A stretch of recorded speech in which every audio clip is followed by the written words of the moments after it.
Hey, what's up everyone? Jeremy here. Have you ever run into the problem on your website where you just can't figure out a coding issue, or maybe you just found a coding issue and you don't want or have the time to delve into this issue too much? A real easy trick to mess with the code on your website is to simply inspect the code. And to use this tool, all you would need to do is go to the inspect button shown here if you're using Chrome. However, if you're using Firefox or Internet Explorer, you would have to use Firebug for Firefox, and for Microsoft, you would have to use Developer Tools. Now, when we click this, it's going to bring up a side menu, show all of our code, and it'll allow us to pick a specific element if we would like to inspect. So if we wanted to maybe change this button, move it, or do something, we can do this very simply, and we would just say, oh, let's make this bigger or something, or move it, or whatever we were doing. So let's make the height of this, bigger. So we have bigger buttons now, and it's not changing on Google again, because that's crazy. But anyways, so let's apply this to my website. I have this article, and I want to, let's say, change a certain part of this article into a certain kind of format. This would be very useful, if I didn't want justify, or if I wanted this maybe in a skinnier setup, or maybe off to the left, or whatever the case may be. All I would need to do is inspect the section that I would need.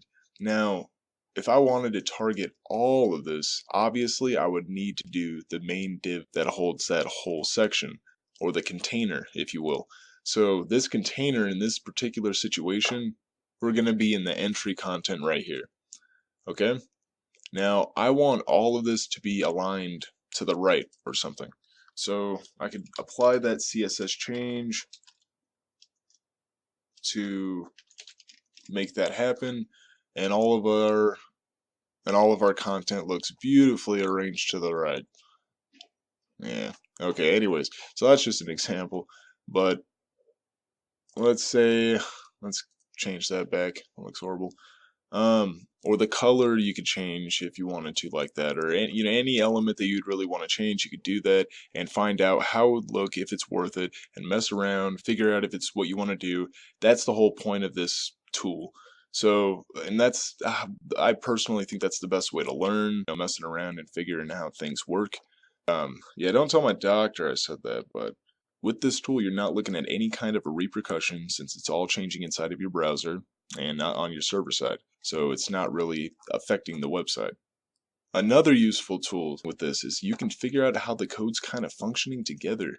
Work it around and say, okay, well, I'm not sure what IDs or classes are being used. I could find all this information if I looked, or, to see what kind of image, any kind of information that I needed to find about this web page that's rendering right here, I can find out. And it could be very beneficial and save you quite a bit of time if you're just trying to reference something really quick. So once you're happy though with the changes, all you would need to do is copy and paste those into your style sheet. So like all these changes, I could essentially just copy and paste these and send them into my style sheet. Just make sure if there's any kind of weird formatting, obviously since these are lined out, that wouldn't work out. I would imagine that that's what you would get and they would not run, but you get what I'm saying. Just make sure there's no characters or weird format issue. So yeah, that pretty much sums up inspecting your browser. But yeah, anyways guys, please subscribe down below, leave a comment, question if you have them as well, and I'll see you in the next video.